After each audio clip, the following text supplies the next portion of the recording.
Chemistry के जो introduction चल रहा था उसका पार्ट 2 है रासायनिक संयोग के नियम का। तो आज उसमें जैसा कि हमने पिछले चैप्टर में पढ़ा था कि स्थिर अनुपात का नियम जो कि प्रोस्ट साहब ने दिया था, उन्होंने कहा था जो यौगिक में निश्चित प्रकार के तत्व एक निश्चित भारानुपात में संयुक्त रहते हैं। इस नियम से यह स्पष्ट है कि प्रत्येक यौगिक का रासायनिक संगठन निश्चित होता है जो उसके बनने की विधि या स्रोत पर निर्भर करता है। उदाहरण के लिए कार्बन डाइऑक्साइड में कार्बन और ऑक्सीजन सदैव 3:8 के भारात्मक अनुपात में संयुक्त रहते हैं। यह अनुपात कार्बन डाइऑक्साइड बनाने की विधि या उसके स्रोत पर निर्भर नहीं करता।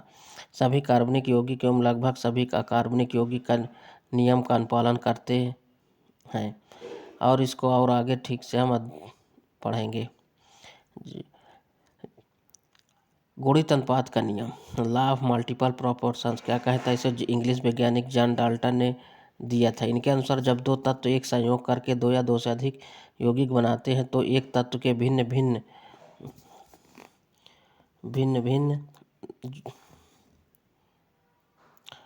जो दूसरे तत्व के निश्चित भार से जो दूसरे तत्व के निश्चित भार से संयोग करते हैं परस्पर लघु पूर्णांकों के अनुपात में होते हैं। अब ये पेपर में किस प्रकार पूछा जाएगा, तो ये नियम लिख के अब आ जाते हैं कि जब दो तत्व संयोग करके दो या दो से अधिक यौगिक बनाते हैं तो एक तत्व के भिन्न भार से दो दूसरे तत्वों के निश्चित भार से संयोग करते हैं परस्पर लघु पूर्णांकों के अनुपात में होते हैं। तो किसने बताया था, तो ये गुणित अनुपात का नियम है। और ये गुणित अनुपात के नियम में किस वैज्ञानिक ने बताया था, जॉन डाल्टन ने।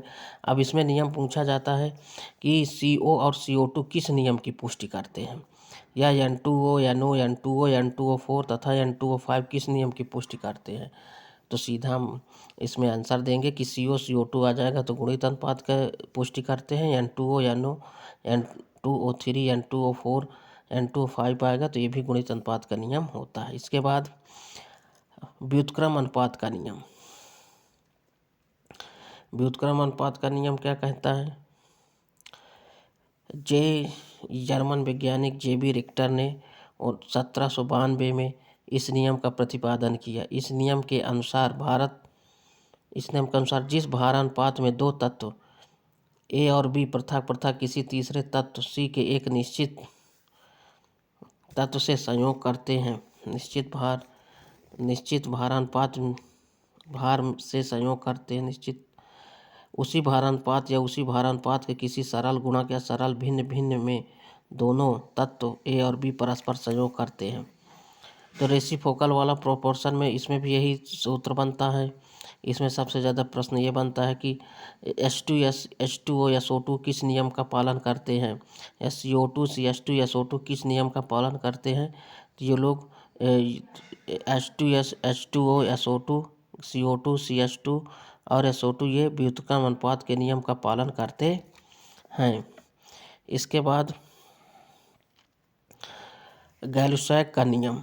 गैलुसैक का नियम क्या कहता है, गैलुसैक के नियम के अनुसार जब गैसें परस्पर रासायनिक अपक्रिया करती हैं तो समान ताप और दाब पर उनके अभिकारी आयतनों में तथा अपक्रिया में बने गैसीय पदार्थों के आयतनों में सरल पूर्णांक अनुपात होता है। उदाहरण के लिए समान ताप और दाब पर एक आयतन हाइड्रोजन और एक आयतन क्लोरीन के संयोग से दो आयतन हाइड्रोजन क्लोराइड गैस बनती है। इसी प्रकार दो आयतन हाइड्रोजन तथा एक आयतन ऑक्सीजन के संयोग से दो आयतन जलवाष्प बनते हैं।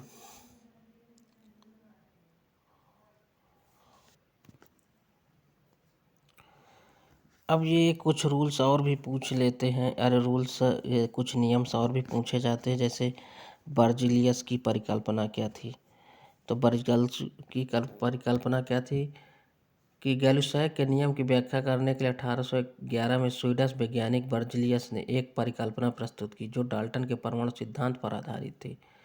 ठीक है, तो बर्जीलियस की परिकल्पना के अनुसार जो डाल्टन का परमाणु सिद्धांत है, अब हम उसको एटॉमिक स्ट्रक्चर वाले चैप्टर में पढ़ेंगे जो नेक्स्ट चैप्टर आएगा। तो ये चैप्टर था केमिकल संयोग के नियम। तो एक दो नियम और रह गए, इनको पढ़ लेते हैं।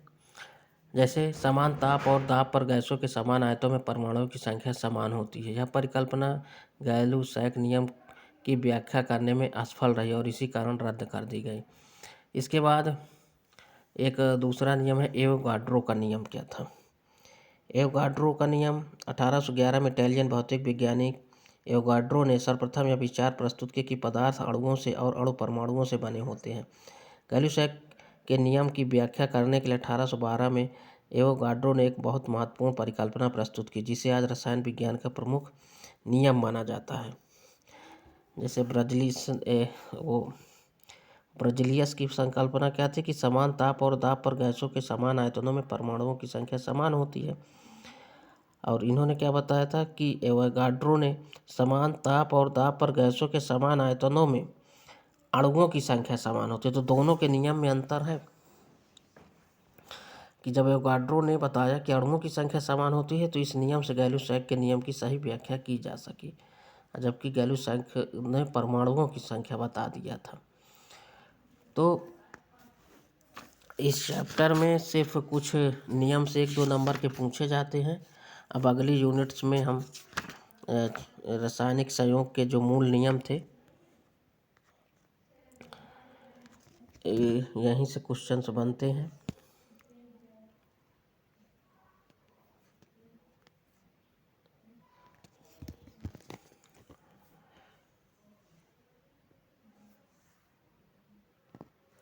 तो ये रासायनिक संयोग के मूल नियम यहाँ से ख़त्म होता है और अब अगला चैप्टर हम स्टार्ट करेंगे एटॉमिक स्ट्रक्चर्स। धन्यवाद।